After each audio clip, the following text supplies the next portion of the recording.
Olá, pessoal, tudo bem? É um prazer tê-los aqui para mais uma aula. Hoje nós vamos falar a respeito das práticas pedagógicas de alfabetização e letramento na educação infantil. Especificamente, eu trabalho com a língua oral e escrita e as possibilidades de desenvolvimento do trabalho pedagógico.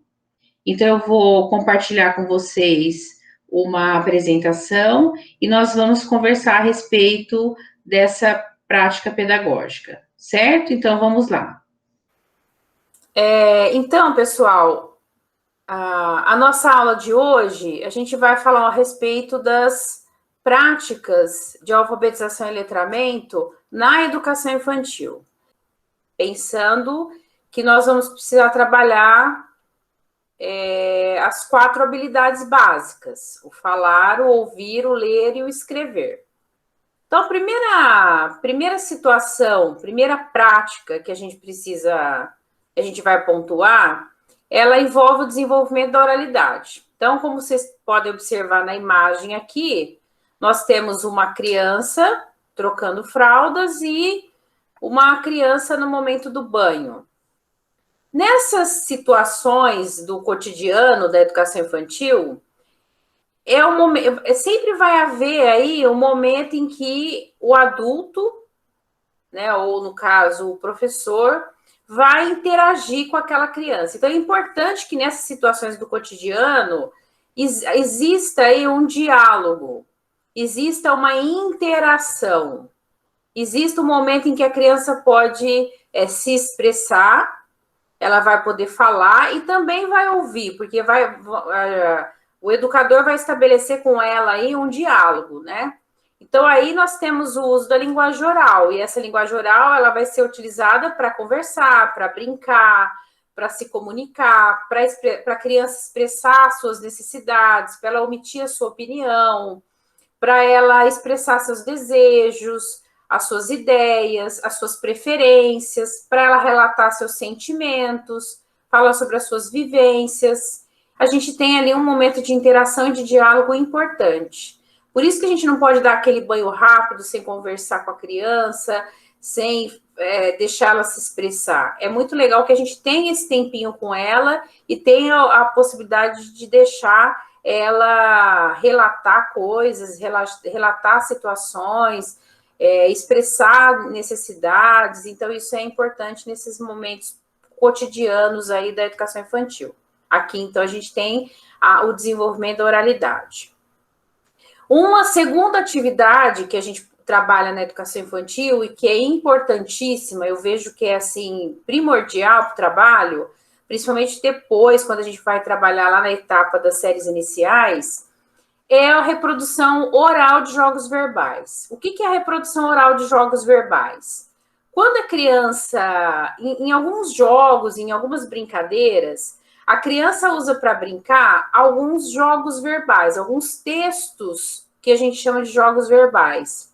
São textos como parlendas, trava-línguas, quadrinhas, cantiga de roda, e que tem uma característica, eles são utilizados no momento da brincadeira. Então, a criança ela declama uma determinada parlenda, ou ela fala em voz alta, ela brinca utilizando uma cantiga de roda. Então, são textos que ela verbaliza e são utilizados para ela brincar, para ela jogar. Então, eu pus aqui 2 imagens, né? Uma imagem de uma cantiga das crianças brincando com cantiga de roda, e da outra delas pulando amarelinha.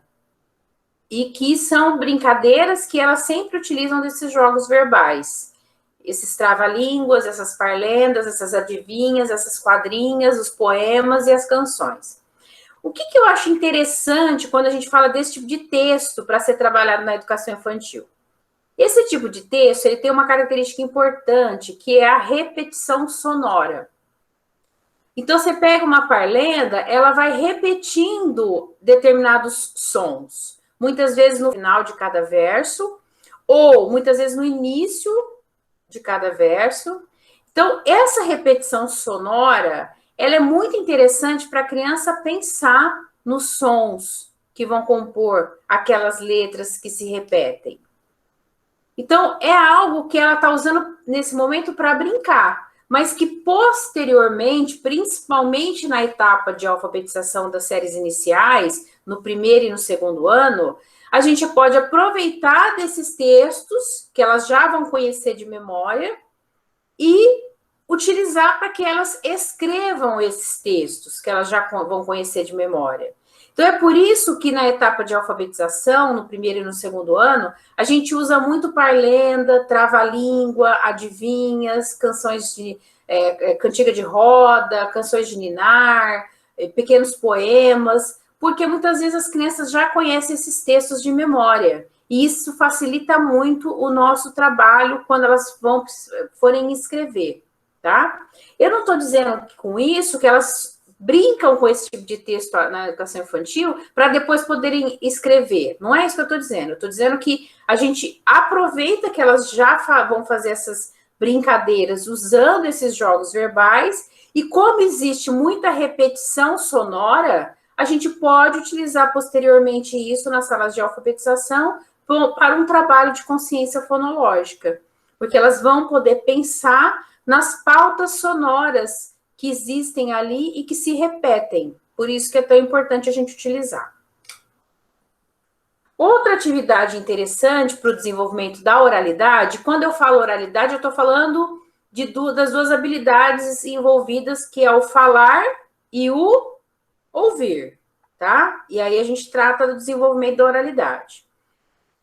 No desenvolvimento, então, da oralidade, a gente uma outra coisa importante é ampliar o universo discursivo da criança. O que é ampliar o universo discursivo? É a criança conseguir articular uma ideia, articular um pensamento e expressar isso por meio da fala. Guardem bem isso. É super importante a gente ampliar o universo discursivo. E quando a criança consegue organizar a sua ideia, organizar seu pensamento e expressar isso por meio da fala, isso já vai ajudar muito em todo esse processo aí de apropriação depois do sistema de escrita.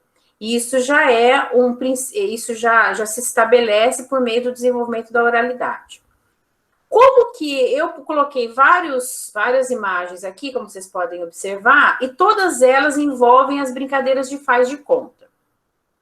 É comum na educação infantil nós trabalharmos com uma organização do espaço, uma organização espacial dentro da nossa sala de aula, utilizando os cantos, os cantinhos, os cantos temáticos. Então, como vocês podem observar nessa sala aqui, ó, nós temos até alguns móveis que estão fechando alguns cantos. Então, a gente tem, por exemplo, aqui um canto que provavelmente é o canto da beleza, aqui provavelmente um canto dos jogos, aqui um outro canto. Então, os próprios móveis aí estão servindo como para fechar esses cantos. Existe até uma autora que trabalha, né, a ideia de que esses cantos temáticos, eles devem ser fechados por 3 lados, e aí só ter um lado aí para abertura. Por quê? Para ficar bem definido o espaço para cada canto temático. Então, a gente tem o canto, o faz de conta, que é, por exemplo, de salão de beleza, que é o que a gente vê aqui. Depois a gente pode ter um outro canto para jogos, um outro canto para brincadeira de mamãe e filhinha, que aí tem a cozinha, tem o fogãozinho, a geladeira. Depois tem o outro canto, que é o canto da brincadeira de médico. Enfim, nós vamos criando esses cantos lúdicos de brincadeira de faz de conta. O que acontece na brincadeira do faz de conta que a gente considera tão importante para o desenvolvimento da oralidade e que a gente considera importante para a ampliação do universo linguístico da criança e para o universo discursivo? Vamos pensar nessa imagem aqui que tem as crianças na função de médico. Então, elas estão cuidando do bebê e elas estão ali, uma provavelmente tem que ter a figura da mãe e outra provavelmente a figura do médico. Quando a criança desempenha determinado papel social, ela acaba incorporando ou ela acaba reproduzindo algumas situações, né, inclusive uma fala, um discurso desse papel social que ela está desempenhando. Então, pensem vocês, Se a criança está desempenhando o papel de médico, ela vai ter uma linguagem, ela vai ter uma oralidade que é própria de um médico, que está muito além da sua oralidade de criança. Então, ela tenta reproduzir a fala, a linguagem, a forma de se expressar de um médico, que é um papel social que a gente tem já como representação de alguém que fala bem, que se porta bem, que sabe articular bem as suas ideias para explicar para a mãe a doença que o filhinho tem, o que o remédio que vai tomar. Então, a criança está desempenhando um papel e ela tem uma representação social desse papel, e esse médico tem uma linguagem que está muito além daquela que a criança desempenha como criança.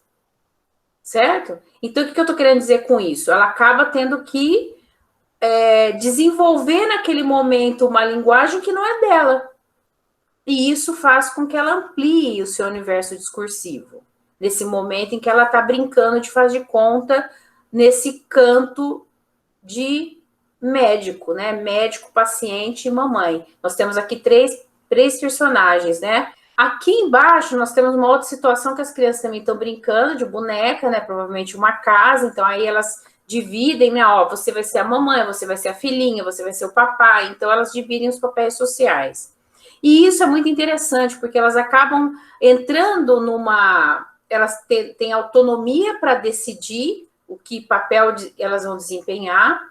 E o mais interessante é que, ora, elas têm um papel social que está além do seu universo linguístico, ora elas podem desempenhar um papel que está dentro do seu universo linguístico. Então, por exemplo, eu posso ser a mamãe e ter ter que ter um repertório linguístico além do meu como criança, ou essa criança pode desempenhar o próprio papel de criança. Então, na brincadeira, essa criança ela vai poder ser a mamãe, ora filhinha, ora papai. Então, ela vai desempenhando papéis que apresentam um repertório discursivo diferente. E ela vai tendo que se apropriar, ela vai se apropriando desses repertórios discursivos que cada função representa. Então, quando eu sou a mamãe, eu tenho um determinado repertório. Quando eu sou filhinha, eu vou ter um outro repertório linguístico. Eu vou me comunicar de outra maneira. Então, com isso, essa criança vai ampliando o seu universo discursivo por meio da brincadeira do faz de conta. Ela vai, na verdade, imitando a figura do adulto, quando ela representa um papel de adulto. E ao representar a figura do adulto, ela também se apropria da linguagem desse adulto. E com isso há essa ampliação de universo discursivo. Aqui eles estão numa mesa brincando aí que estão todos almoçando, né? Tu pode ver que tem os lanchinhos aqui de plástico, de borracha, né? Acredito eu. E eles estão simulando aí uma brincadeira aí entre eles de um almoço, um piquenique, né? Entre eles mesmo. E estão desempenhando muitas vezes o papel de criança. Ou até eles combinam outros papéis, né? Vamos brincar que nós somos professores, vamos brincar que nós estamos num encontro de amigos, enfim. Eles também vão negociando os papéis sociais que vão desempenhando nas brincadeiras de faz de conta. Outro momento, outra prática da educação infantil importante são as rodas de conversa. Essas rodas de conversas, elas são um momento privilegiado para o intercâmbio de ideias. Quando eu falo intercâmbio de ideias, eu estou querendo dizer aí que existe um exercício da criança ter um momento em que ela fala e ter um momento em que ela vai parar para ouvir. E ao falar, ela também precisa organizar suas ideias, ela precisa ter uma fluência para falar, ela precisa ter uma clareza para expor o seu pensamento, para argumentar uma ideia, para apresentar uma dúvida, para dizer a respeito de alguma descoberta. E com isso, por meio dessa roda em que todos falam e ela vai interagindo, ela vai apresentando ideias e também ouvindo ideias, ela também vai ampliando o seu universo discursivo. É importante também, nesse momento, que a gente observe que ela precisa aprender a olhar, a falar e a ouvir.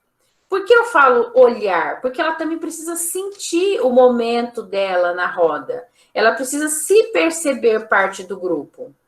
Então, ela também precisa observar o que está acontecendo. O que nós notamos muito nessas rodas de conversa é que a criança vai colocando suas ideias e necessariamente ela não vai estabelecendo muita relação com o que um está dizendo, com o que os colegas estão dizendo. Tem uma autora interessante, né? Ela até fala que essas rodas da educação infantil de conversa, elas são hipertextuais. O que é o hipertexto? O hipertexto vem de uma linguagem, de uma leitura da internet, né? O que é o hipertexto? Eu estou lendo um texto, então, de repente, aparece um conceito. Vamos imaginar que eu estou lendo um texto, de repente apareceu o conceito de letramento, não sei o que é. Aí eu cliquei em letramento, abre um outro texto me definindo letramento. Aí eu continuo lendo aquele, aí eu vou para o outro que eu abri para definir letramento. Aí eu posso ou continuar no conceito de letramento ou retomar o anterior. Ou seja, eu vou fazendo uma teia de sentidos nesse texto que eu vou criando. E é mais ou menos a roda de conversa das crianças. Elas vão abrindo janelas, elas vão abrindo possibilidades de diálogo. Elas, às vezes, a professora está conversando na roda, principalmente quando elas são menores, que elas têm mais dificuldade em estabelecer um pensamento linear na forma como a gente imagina que seja posto, né? A gente imagina que a discussão não vai sair daquele lugar, né? A gente começou discutindo um assunto e a gente vai acabar no mesmo. E, de repente, a gente vê que não é bem assim. A roda de conversa, ela vai se abrindo. As crianças vão apresentando situações e o professor tem que ir conduzindo isso. Não que o professor tem que ficar colocando a criança no trilho, não é essa a ideia. A ideia é que a gente incorpore essas janelas que vão sendo abertas por cada criança que vai participando da roda, porque elas vão apresentando, muitas vezes, situações diferentes. É importante que ela perceba que a participação dela, que o que ela expôs para o grupo fez diferença nesse diálogo que está sendo construído na roda de conversa. Uma questão também importante da roda é que muitas vezes o professor começa a roda com assuntos mais abertos, então a gente, por exemplo, começa uma roda querendo retomar com eles questões do que eles vivenciaram em uma determinada situação na escola, ou eu começo a roda porque eu quero conversar com eles sobre um projeto que eu estou desenvolvendo. Então, existem várias situações diferentes na educação infantil que viabilizam esse momento da conversa. Mas o que a gente precisa entender? Que o momento da roda é o momento da criança se expressar, é da criança se colocar diante de uma situação que é apresentada. E, para isso, ela precisa ir compreendendo esse mecanismo de participação. A gente tem crianças que não gostam de falar, então é preciso oportunizar que essas crianças participem. Tem crianças que têm dificuldade para ouvir, então é o momento da gente exercitar, fazer com que as crianças exercitem essa coisa de parar para ouvir o outro. Então, tudo isso é algo que a gente desenvolve trabalhando a roda de conversa. Uma outra questão que é o desenvolvimento da oralidade, que eu até coloquei duas imagens aqui diferentes. A criança precisa ter um manuseio do material impresso. Então, é muito importante que ela pare para observar. Se vocês olharem essa imagem aqui e essa imagem aqui, nessa aqui eu até escolhi ela porque dá a impressão que a gente está vendo que eles estão totalmente livres para manusear o material. Ou seja, eles têm liberdade. Ninguém está ali dizendo, ó, lê isso, lê aquilo, pega aquele livro ou pega outro livro. Existem materiais expostos e eles estão escolhendo o que vão manusear, eles estão escolhendo o que vão ler. Isso é importantíssimo. Ter um momento livre para escolher, para manusear, para olhar o material impresso. Esse é um procedimento leitor. Observar e manusear o material impresso. Pode ser qualquer tipo de livrinho. Livros, assim, é óbvio que livros para as crianças menores, livros com mais imagens, e conforme eles forem crescendo, livros com menos imagens. Mas a grande maioria, livros destinados à faixa etária. Eu não posso pegar, por exemplo, obras literárias do ensino médio e deixar ali para eles disponíveis. Isso não é viável. Eu preciso fazer uma prévia escolha. Escolher livros que tenham qualidade, pode ser também revistas, podem ser gibis, história em quadrinhos, enfim, o que tiver ali para ser utilizado. Mas é importante que eu pense na faixa etária, na adequação, principalmente para o que eles vão manusear e vão observar as imagens que estão colocadas nesse material. É muito importante que eu tenha um ambiente interessante ou um lugarzinho na sala para eles poderem, né, um tapetinho, um EVA no chão, para eles conseguirem lá deitar, né, e fazer ali a leitura, o manuseio do seu livro num local especial, né? Então, o ambiente tem que ser organizado para isso. E aproveitando, já que eu estou falando de ambiente, quando a gente fala em ambiente letrado, muitas vezes a gente acha que ambiente letrado é aquele cheio de letrinhas penduradas, aquelas letrinhas que vêm nas cartilhas, então eu penduro lá na lousa. E, na verdade, ambiente letrado é isso aqui, gente. É quando eu deixo para eles disponíveis tudo que está no ambiente, são coisas que eles manuseiam. Então, só faz sentido estar pendurado na parede se eu manusear aquele cartaz que está pendurado. Então, eu ponho, por exemplo, os ajudantes do dia na parede. Mas só faz sentido dele estar ali se eu colocar na altura da criança e eu, no momento da roda, combinar com eles. Olha, agora quem é o ajudante do dia hoje? O ajudante do dia é o Gabriel. Então, Gabriel, pega o seu crachazinho e vai colar lá no cartaz ali do ajudante do dia.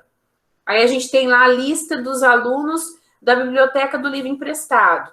Todos os dias, ou uma vez por semana, ou 2 vezes na semana, seja lá como for a rotina, a criança leva um livro emprestado para casa para ela ler com a família e depois retorna para a escola e conta a leitura que a família fez com ela. Isso a gente chama de biblioteca do livro emprestado. Então, tem na lousa, tem lá na lousinha um cartazinho e os nomes do livro emprestado estão ali. Então, tudo que está pendurado, tudo que está exposto, que a gente fala que é ambiente letrado, faz parte das situações que eu promovo que envolvem leitura escrita para essas crianças. Então, não adianta eu ficar pendurando só para enfeitar. Não existe isso. Ambiente letrado é quando eu faço um varalzinho das atividades, mas eu conversei sobre as crianças, eles construíram aquela atividade, então eu vou expor no varalzinho. Ou eu comecei a fazer a atividade, eu exponho no varalzinho, retiro do varal, porque eu vou continuar a atividade com eles e volto a expor nesse varal. Então, tudo que eu for construindo com as crianças é que eu exponho na sala e monto esse ambiente letrado. Os livros que eu vou colocar na prateleira, que eles vão poder manusear, tudo isso faz parte do ambiente letrado. Certo?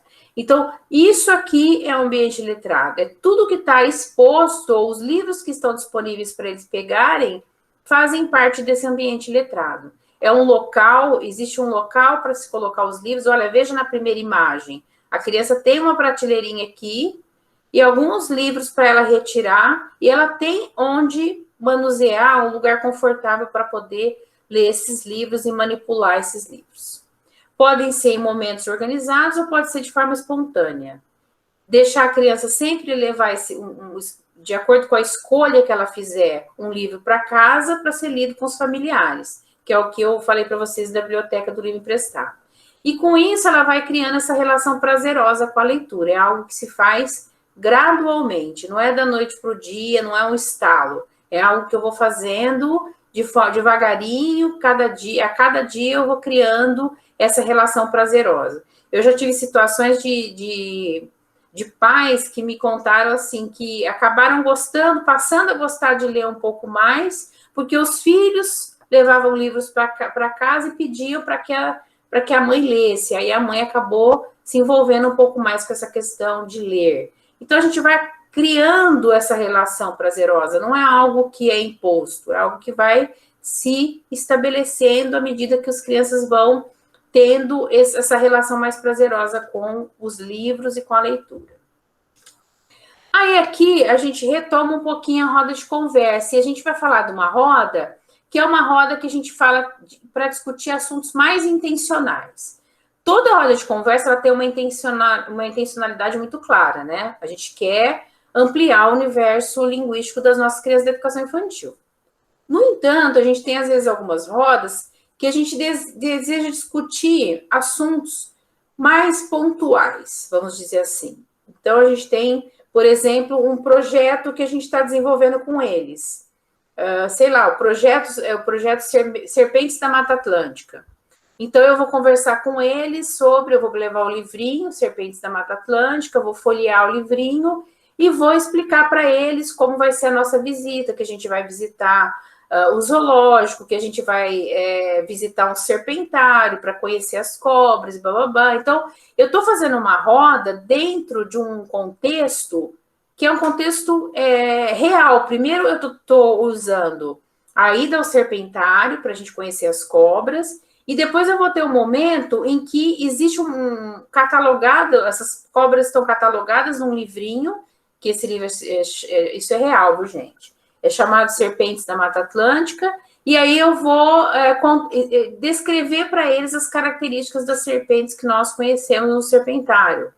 Isso que eu estou querendo dizer é um exemplo de um projeto que a gente está desenvolvendo com as crianças e que eu converso com eles e que eu organizo com eles o que nós vamos fazer nessa roda de conversa. Então, a gente chama essa roda de conversa de uma roda mais intencional, porque ela tá vinculada a situações muito, muito pontuais. É um projeto que a gente está desenvolvendo, é uma feira de ciências da escola que a gente vai organizar, e por trás de todas essas situações, mesmo sendo uma feira de ciências, mesmo sendo uma ida ao zoológico, mesmo sendo uma ida à fazendinha, em todas essas situações nós temos as habilidades linguísticas básicas por trás.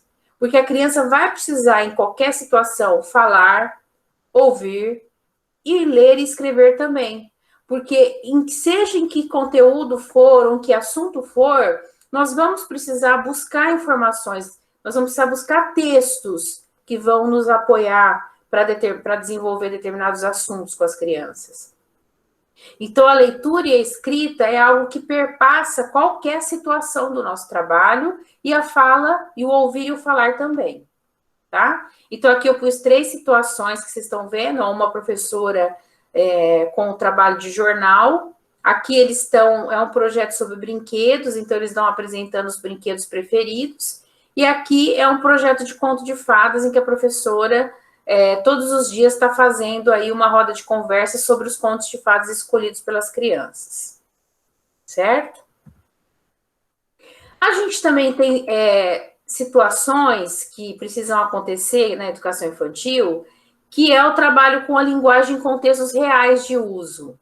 Então, como que a gente pode fazer isso no cotidiano também da educação infantil? Organizando, por exemplo, situações que as crianças possam buscar materiais, pedir informações, fazer solicitações a outros professores, elaborar avisos, elaborar pedidos, construir alguns recadinhos para enviar para outra sala, para enviar para algum setor da instituição e outras possibilidades. Então, aqui, o que a gente vê? Um grupo de crianças indo falar com a diretora da escola, né? Então, elas estabelecem um diálogo com a diretora para solicitação de material. Isso elas levaram um papelzinho para poder ter a relação dos itens que iam ser solicitados. E aqui a gente vê uma outra situação também, que as crianças foram pedir um calendário na secretaria, e aí até a pessoa que está com o calendário na mão.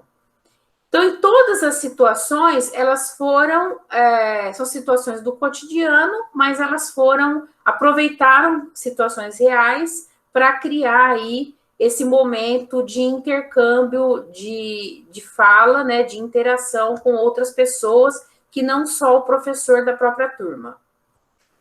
Outro ponto também para o desenvolvimento da oralidade são as apresentações orais, né? Apresentações orais ao vivo ou por podcast, que hoje tem muito, né? A gravação de áudio e ainda a gravação de vídeos. Então, aqui a gente tem uma imagem de uma apresentação, provavelmente a dramatização de uma história, e aqui também a gente tem uma outra em que a menina está apresentando aí, fazendo uma apresentação de um trabalho que ela desenvolveu. E aí ela está apresentando o poeminha que ela escolheu para desenvolver, isso nessa segunda imagem aqui. Então, essas apresentações orais, elas são bem interessantes porque as crianças podem reproduzir vários tipos de textos. Então, aqui elas podem, por exemplo, dramatizar um conto de fadas. Aqui, no caso, ela está lendo a poesia que ela escolheu para formar o livro de poemas da turma. Então, para cada situação dessa, elas podem trabalhar com gêneros textuais diferentes. Aqui, a gente já vai para a roda de leitura. A gente tem vários formatos de roda de leitura. Um dos formatos de roda de leitura é a leitura em voz alta feita pelo professor, em que ele trabalha diferentes gêneros. Ele escolhe cada dia um gênero textual, ou se ele estiver desenvolvendo um gênero, ele escolhe vários textos daquele mesmo gênero para apresentar para as crianças, e aí ele vai diversificando o tipo de leitura que ele faz para as crianças também observarem as próprias características do tipo de texto escolhido ou do gênero escolhido. Então, a gente pode considerar aí a leitura de contos de fadas, de poemas, de fábulas, de trava-línguas, de parlendas, adivinhas, quadrinhas, cantigas de roda, de canções, de paródias. Esses últimos aqui, eles brincam bastante com a sonoridade, como eu falei para vocês, porque existe uma repetição sonora, existe uma repetição de alguns fonemas em cada um dos versos desses tipos de textos que eu falei, né, como parlendas, trava-línguas. Então, isso é bem interessante para a criança observar essa questão sonora. E isso também, quando a gente vai diversificando os tipos de textos no momento da roda de leitura, isso vai ampliando o repertório deles e possibilitando também a ampliação do universo discursivo, que é algo que a gente estava conversando nas outras práticas que nós temos que realizar em salas de educação infantil. Ok? Esses textos que eu mencionei para vocês, que tem uma questão fonológica envolvida, que trabalham os aspectos sonoros da linguagem, trabalham muita repetição sonora, trabalham ritmo e trabalham as rimas. E, além de tudo, a gente tem questões culturais envolvidas nesse tipo de texto, né? Se a gente pensar as parlendas, as trava-línguas, as adivinhas, cantigas de roda, são brincadeiras, às vezes estão envolvidos com brincadeiras que a gente faz um resgate cultural. Às vezes nossos avós brincavam de cantigas de roda, sabem cantigas de roda, ou parlendas, ou adivinhas, ou trava-línguas, e que isso vai passando de uma geração a outra, e a gente acaba fazendo um resgate cultural, inclusive, e até um resgate afetivo dessas brincadeiras tradicionais que são tão importantes para o universo infantil. Outra questão também envolvendo essa leitura em voz alta é que o professor, muitas vezes, ele pode escolher a leitura de um mesmo gênero. Então, por exemplo, ele escolhe ler vários contos de fadas. Então, cada dia ele lê um conto diferente. E quando ele faz isso, a criança, com o passar do tempo, vai observando algumas características que são próprias do gênero. Então, elas começam a identificar o tipo de texto. Então, se é conto de fadas, elas começam a notar que começa sempre com Era uma Vez, elas começam a observar que tem sempre a princesa, príncipe, ou seja, tem sempre a figura de alguém que é má, alguém que é bom, né, uma figura de uma pessoa má na história, que pode ser a bruxa, que pode ser o lobo. Então, as crianças começam a observar certas regularidades naquele gênero textual. E isso é muito interessante para ela observar as características desse gênero, no caso do exemplo que eu estou dando, do conto de fadas, né? Mas quando ela escolhe um determinado gênero, é legal que ela leia vários textos desse mesmo gênero, para a criança se familiarizar com as características que é própria de cada gênero. É interessante também que a criança vai observando os detalhes, vai observando a sequência da narrativa, e isso acaba fazendo a criança observar vários elementos que compõem cada tipo de texto, né? Isso é bem importante para o trabalho da alfabetização. Quando a gente vai fazer a leitura com a criança, é importante que a gente estabeleça um procedimento importante que leve a criança a compreender o texto. Então, todo o nosso trabalho na educação infantil será voltado para que a criança compreenda o que está lendo. Uma leitura voltada para a compreensão do que está sendo lido. Para a gente poder oferecer essa leitura com compreensão, a gente sugere uma leitura que seja abordada, então, em 3 momentos. O primeiro momento é antes da leitura, durante e depois. O que a gente pode fazer antes da leitura para oferecer pistas para essa criança compreender melhor o texto? Primeiro, é importante que a gente escolha muito bem o que vai ser lido, então a gente precisa pensar na qualidade do texto que está sendo oferecido, bem como a adequação à faixa etária. Então, esse é o primeiro ponto. É importante que o professor se prepare para fazer a leitura do texto, então ele precisa ler com antecedência, isso também é outro ponto importante. E antes dele ler para as crianças, é importante que ele explore todos os elementos pré-textuais. Por exemplo, é importante que ele trabalhe a capa, que ele trabalhe as imagens que estão nessa capa, o título, o autor, a editora, a dedicatória, o resumo que vem na contracapa do livro. Falar um pouquinho sobre a biografia do autor também é bastante importante, porque eles vão se familiarizando com a escrita daquele autor, né? Então, eles acabam percebendo as características que são específicas daquele autor. Fazer com que as crianças levantem hipóteses do que vai ser lido, qual é o tema, qual é o assunto do texto que vai ser lido, e esse levantamento de hipóteses pode ser feito explorando a capa, explorando as imagens, explorando o título, isso também é outro aspecto importante. E é muito legal que a gente compartilhe com as crianças o motivo da gente ter escolhido aquela obra, ou seja, para ela perceber o nosso objetivo para aquele momento de leitura. Falar sobre o assunto. Muitas vezes a criança desconhece a respeito do assunto e quando o indivíduo lê um texto e que não sabe muito sobre o assunto, isso dificulta muito a compreensão do texto. Então, é muito legal que a gente, antes de ler, já adiante questões, já faça uma antecipação a respeito do tema e do assunto que vai ser lido. Durante a leitura, é muito importante que a gente permita que as crianças olhem as ilustrações do texto. Então, é um procedimento comum a gente não, ao folhear o livro, antes de virar a página, a gente mostrar o livro para todas as crianças, aí a gente volta, folheia e continua lendo aquela página. Acabou aquela página, mostra novamente o livro para todas as crianças, para ela ir acompanhando quais são as imagens que ilustraram aquele pedaço que foi lido, e aí a professora vai fazendo isso até acabar a história, né? É importante que ele vá tendo contato com essa ilustração. Isso vai gerando aí uma maior compreensão do texto. Outra coisa interessante também para fazer é ir criando um certo suspense, quando for o caso, né? Porque aí a criança vai ficando mais instigada a querer entender qual vai ser o final da história, a querer saber o que vai, né? Qual vai ser o desfecho daquela situação que foi criada.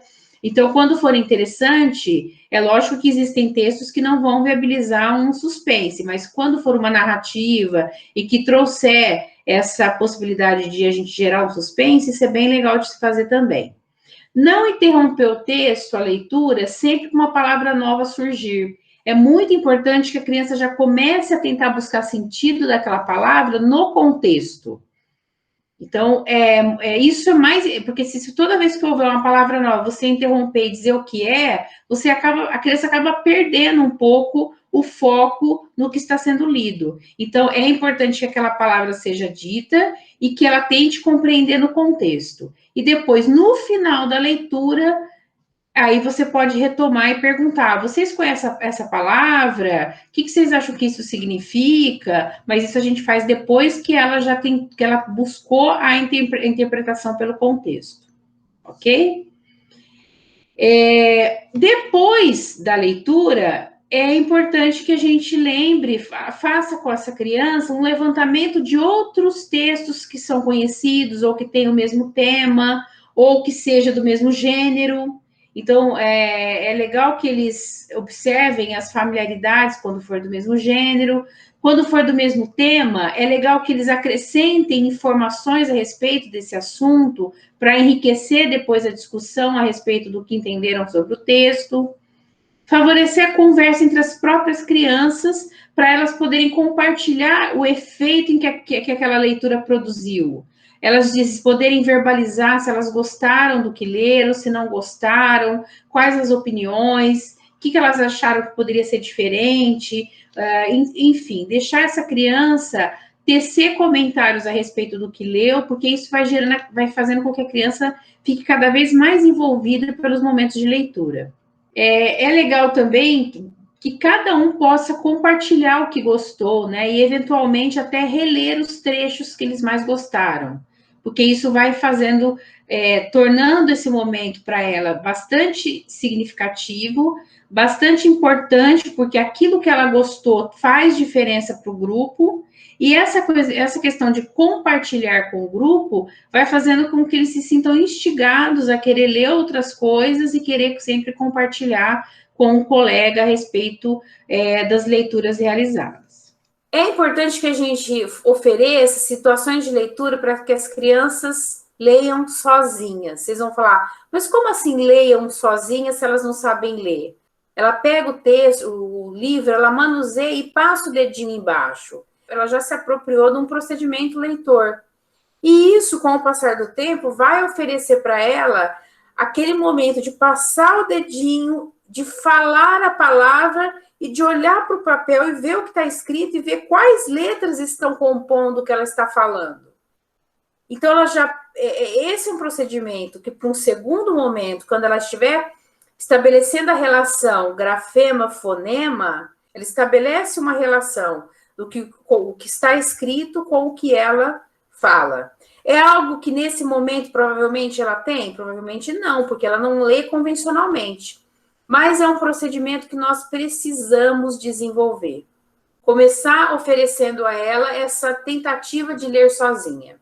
E uma outra coisa importante também é que é legal que a gente forneça textos que elas já conheçam de memória, por exemplo. Então eu pego uma parlenda que elas já conhecem e quando ela vai passando o dedinho e ela vai falando, porque ela já sabe de memória a parlenda, é muito provável que ela até estabeleça relação real com o que está escrito ali. E ao fazer isso e observar de fato as letras que estão ali, provavelmente ela já começa esse processo de estabelecer essa relação da pauta sonora com o que está escrito no papel, com as letras que estão sendo utilizadas para compor aquela pauta. É muito importante que essas crianças saibam o texto de cor e tentem localizar onde estão escritas determinadas palavras. Essas crianças precisam buscar indicadores disponíveis no texto. Então, muitas vezes ela para observar, por exemplo, se ela já conhecer alguma letrinha ou conhecer alguma pauta sonora. Ela já começa a querer buscar, de fato, no texto. Então, se ela para ali e vê um M com A e ela já conhece o MA, ela já começa a olhar aqui e falar, olha, MA, mas se aqui tem MA, provavelmente é macarrão.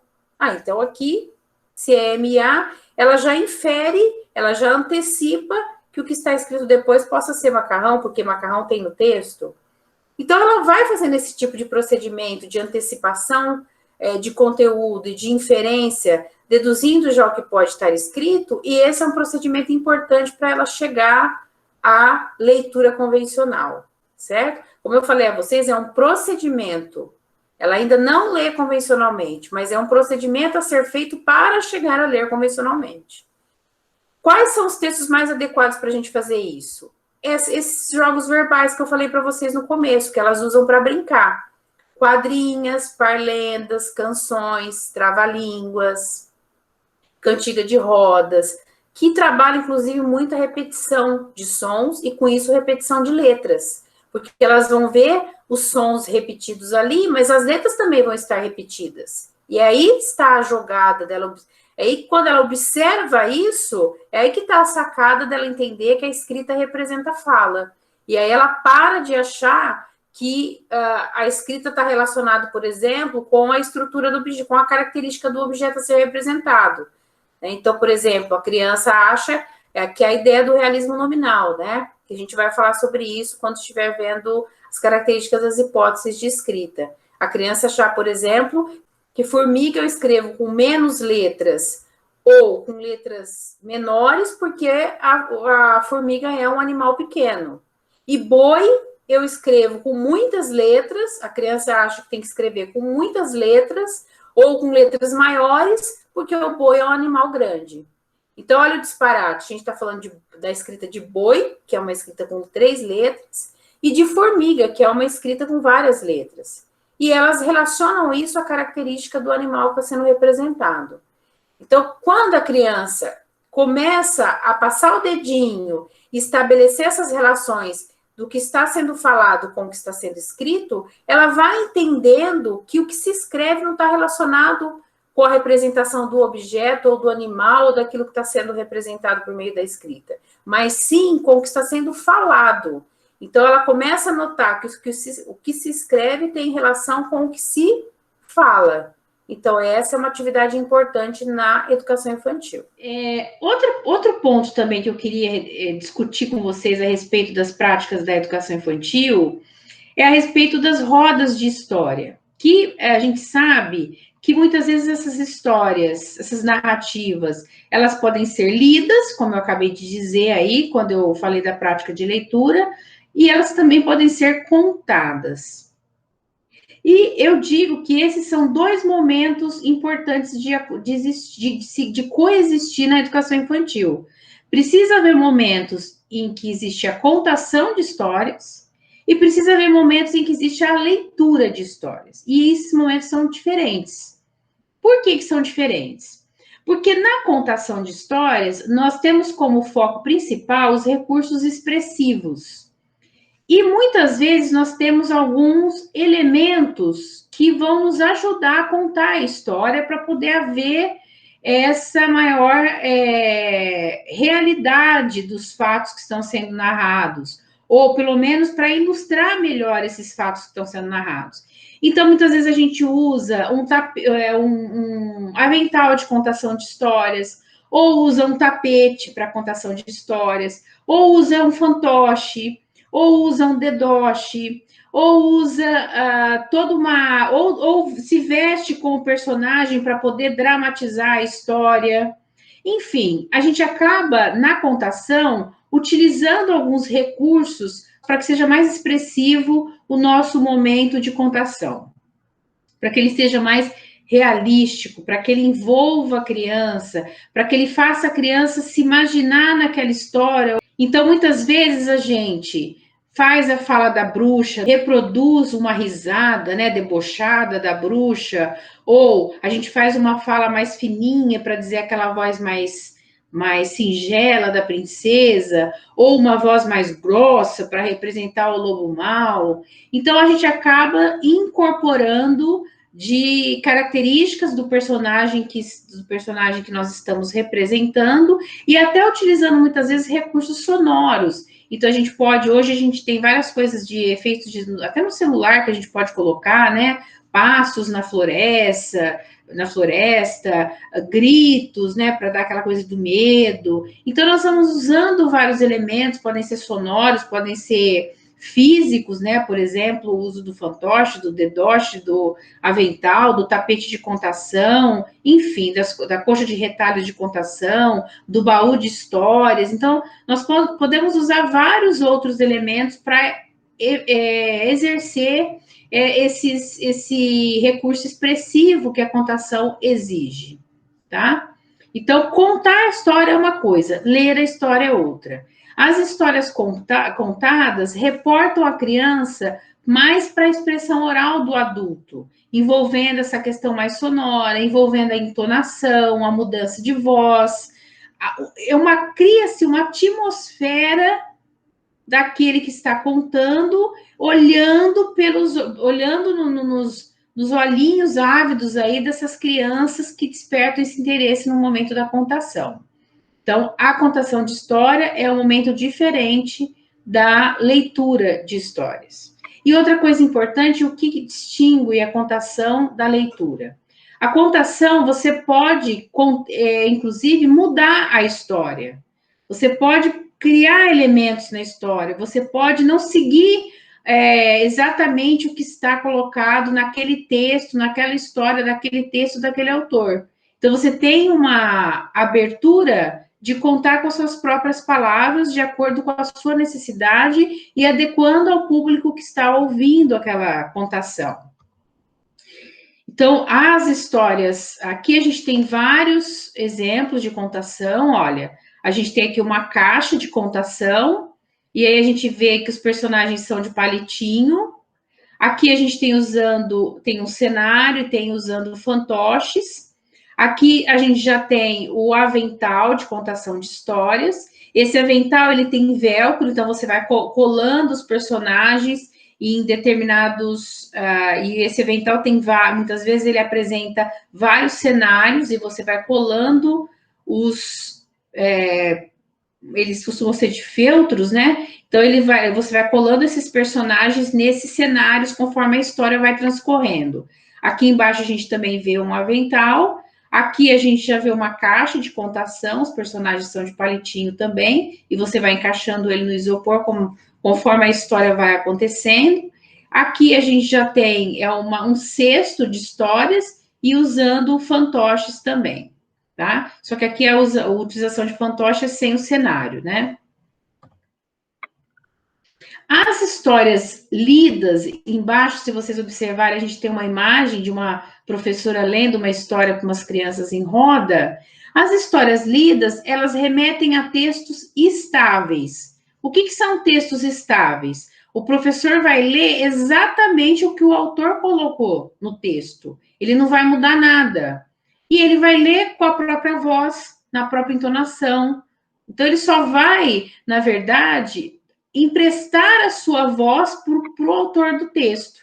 Mas ele não vai fazer mudança alguma e ele não necessariamente não vai usar nenhum recurso expressivo. Ele vai ler o que está posto ali no texto para ser lido. E as crianças, né, acabam ali ouvindo aquele texto, se envolvendo com a história, mas ele necessariamente não precisa, o professor não precisa ter recursos expressivos utilizados como ele utiliza na contação de história. Ele só empresta sua voz ao autor do texto e lê para as crianças com a mesma construção que está posta ali no papel, tá? Outra prática também interessante para a gente utilizar na educação infantil é o reconto de histórias. Então, é muito interessante que a gente oportunize as crianças da educação infantil momentos em que ela possa recontar as histórias que foram lidas a ela. E para apoiar esse tipo de trabalho, a gente pode promover o empréstimo do livro para a criança levar para casa, para os pais ou os irmãos lerem para ela. A gente também pode organizar momentos em sala de aula com duplas ou pequenos textos para eles compartilharem as histórias que eles leram ou que alguém leu para eles, né? E com isso, a criança vai assumindo um papel de destaque nessa ideia de formação de um leitor. Ela vai adquirindo procedimentos de, inclusive, socializar o que lê. E isso é muito importante para ela ir criando essa relação prazerosa com a leitura, conforme eu já tenho dito a vocês. Um outro trabalho também, que é uma prática importante do alfabetizar letrando na educação infantil, é o trabalho com o nome próprio. Aqui a gente vê uma imagem em que as crianças têm aí o alfabeto móvel de madeira, e elas têm o seu nominho junto com a sua foto, né? Como vocês podem observar, tem o nome completo da criança e a foto dela ao lado. E aí, o que ela vai fazer? Ela vai buscar as letras que estão no seu nome. E com isso, ela vai reconhecendo as letras que compõem o seu nome. Reconhecimento de letras é uma prática que a gente tem que fazer constantemente na educação infantil. Quando a gente trabalha dessa forma, reconhecendo letras em grupo, na forma como está aqui, o que a gente observa? As crianças entendem esse momento como um momento de brincadeira. Elas estão brincando de formar o seu nome. Primeiro que elas estão formando com um alfabeto móvel. Então, aí, essa mobilidade desse alfabeto que é de madeira, ou de plástico, ou de papel, isso já caracteriza algo mais lúdico. Segundo, que elas não estão escrevendo qualquer coisa, elas estão escrevendo o próprio nome. E para ela isso tem muito significado e tem muito sentido. Não é esperado que elas dominem o sistema de escrita alfabético na educação infantil, mas pelo menos que a gente oportunize que as crianças aprendam e pensem sobre esse sistema de escrita. Esse é o nosso objetivo na educação infantil. O primeiro passo é a escrita do nome próprio. A gente tem o nosso trabalho iniciando com a escrita do nome próprio. Primeiro porque a gente trabalha essa questão da identidade. E a criança sabe que o nome dela serve para um monte de coisa. Serve para identificar o estojo, serve para identificar o seu caderno, serve para identificar a pasta dos seus materiais, serve para identificar a sua toalha de rosto, para identificar a sua pasta de dente, enfim. O seu nome, ele serve para a criança, para identificar o indivíduo, para diferenciar esse indivíduo dos demais, e ela vê o seu nome escrito em vários objetos do cotidiano do cotidiano de uso da educação infantil. E que faz muito sentido que ela possa escrever esse nome próprio. E quando eu falo escrever, mesmo usando o alfabeto móvel, ela está escrevendo. Escrever não é necessariamente pegar no lápis e grafar. Isso é importante também que vocês saibam. O que a gente pode notar que o trabalho com o nome próprio oportuniza? Do ponto de vista linguístico e gráfico, a primeira questão do nome próprio é que ele é um modelo estável de escrita. É um modelo fixo, ou seja, a criança vai ver que ela vai sempre escrever o nome dela com as mesmas letras, na mesma sequência de letras, com a mesma quantidade de letras, na mesma ordem. Então, é um conhecimento que ela já vai começar a observar, e ela vai já conseguindo observar outras coisas. Ela já vai vendo, além dessa estabilidade da escrita, ela já vai poder observar que a gente tem que escrever da esquerda para a direita. Então, a primeira letra começa aqui na esquerda e ela vai acrescentando letras, e isso ocorre de forma convencional da esquerda para a direita. Então, são conhecimentos que ela já vai adquirindo por meio de uma atividade como essa, envolvendo o nome próprio. E quando eu falo atividade, eu estou falando dessa daqui da imagem, ó. As crianças com os crachás com os seus nomes estão todos com letras escritos impressos, com letra maiúscula, para poder distinguir uma letra da outra, e ela vai encontrar todas essas letras que compõem seu nome, por meio de um trabalho de reconhecimento de letras. Outra questão também que envolve a reflexão sobre o funcionamento da escrita, do ponto de vista da função social da escrita, o nome próprio ele serve para identificar o indivíduo, identificar os objetos daquele indivíduo, ou seja, ele faz parte desse intercâmbio social que envolve esse uso da escrita. Aqui a gente também tem uma outra atividade bem parecida, né, de reconhecimento de letras, mas aqui eu coloquei para vocês algumas questões que a criança observa quando ela trabalha com o nome próprio. Primeira coisa que ela aprende é a forma e o valor convencional das letras. O trabalho com o nome próprio oportuniza que ela observe a forma das letras e o valor convencional dessas letras, né? O som dessas letras, quantas letras ela usa para compor. Então, o segundo item que ela pensa é a quantidade de letras que ela usa para escrever o seu nome.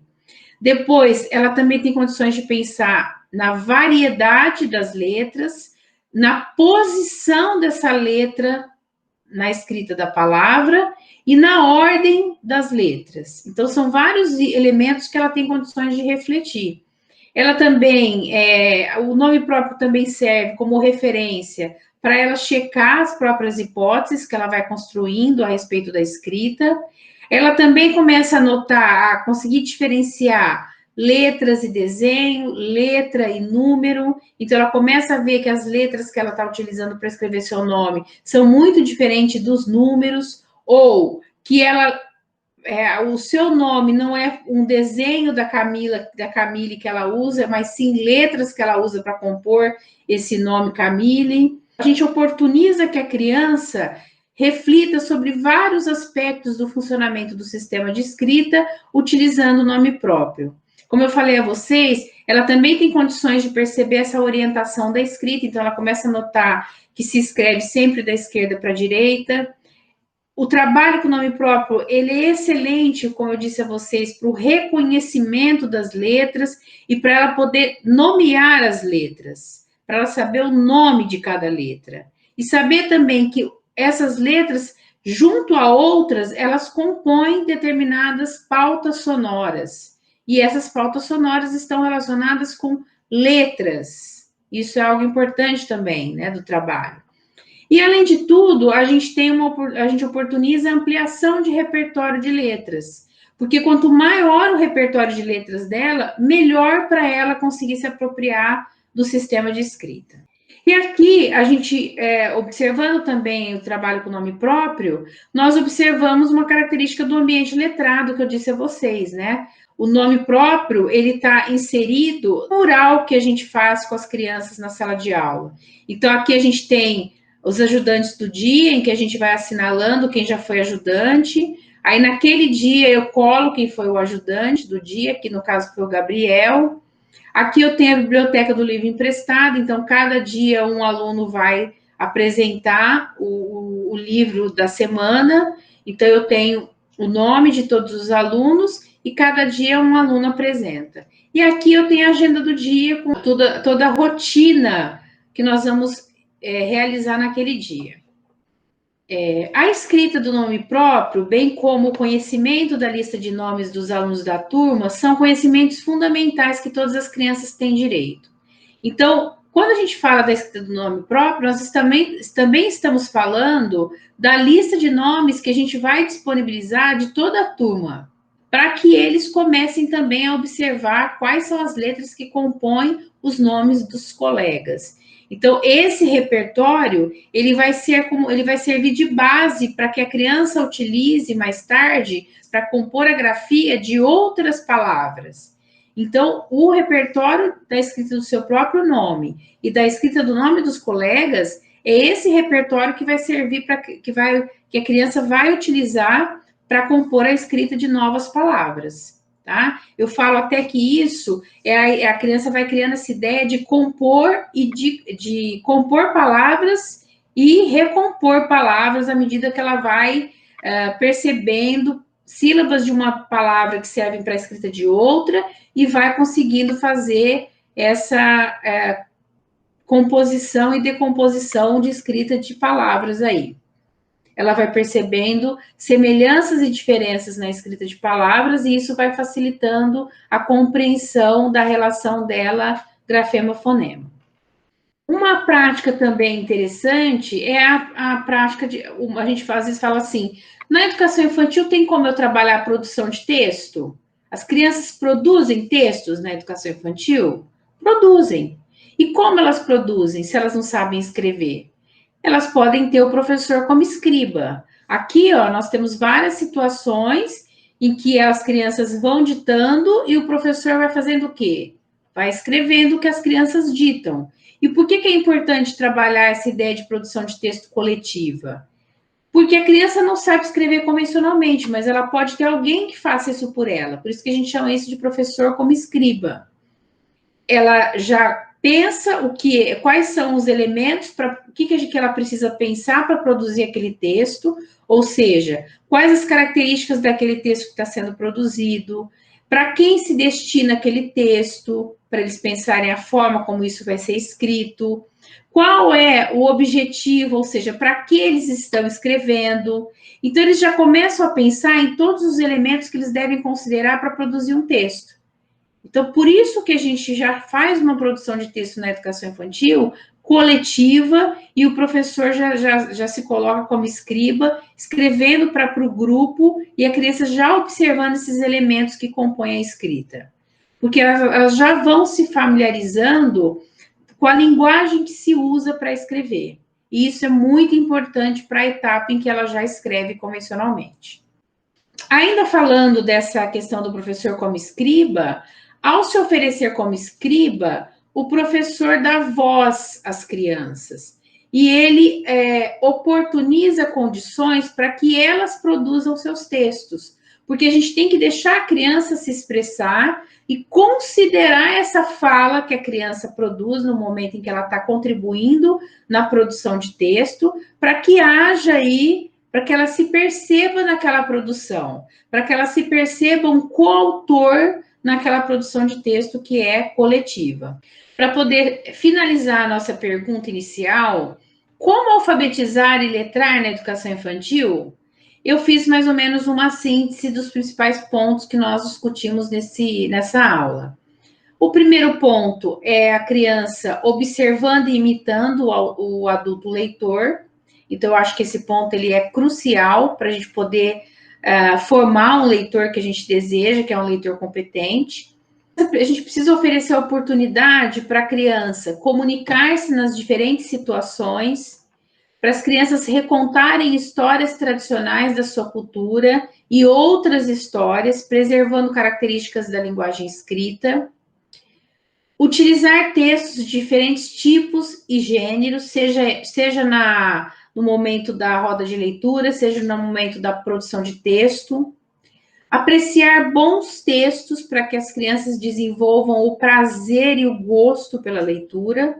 Então, essa seleção de textos tem que ser previamente realizada pelo professor, adequando a faixa etária e também pensando na qualidade do texto oferecido.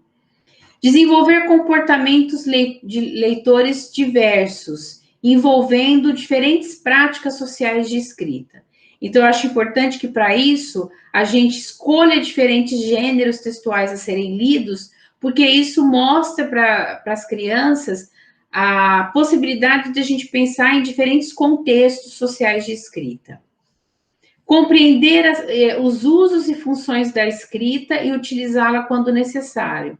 Então, de acordo com o que eu já conversei com vocês nessa aula, é importante eu criar contextos reais da escrita para que ela, de fato, tenha significado para as crianças. Refletir sobre como se escreve a partir das hipóteses e conhecimentos de escrita que as crianças possuem. Então, a própria grafia do seu nome viabiliza as formas dela poder aí refletir sobre o funcionamento do sistema de escrita alfabético. E um último ponto também é o trabalho de produção de texto tendo o professor como escriba, e é o que foi o último ponto que eu tratei na aula de hoje, né? Que é essa produção de texto coletiva, em que a criança já tem condições de pensar na linguagem que se usa para escrever. É isso, pessoal. Eu tentei apresentar alguns pontos importantes a respeito do alfabetizar letrando na educação infantil, e eu aguardo vocês para a nossa próxima aula. Até lá!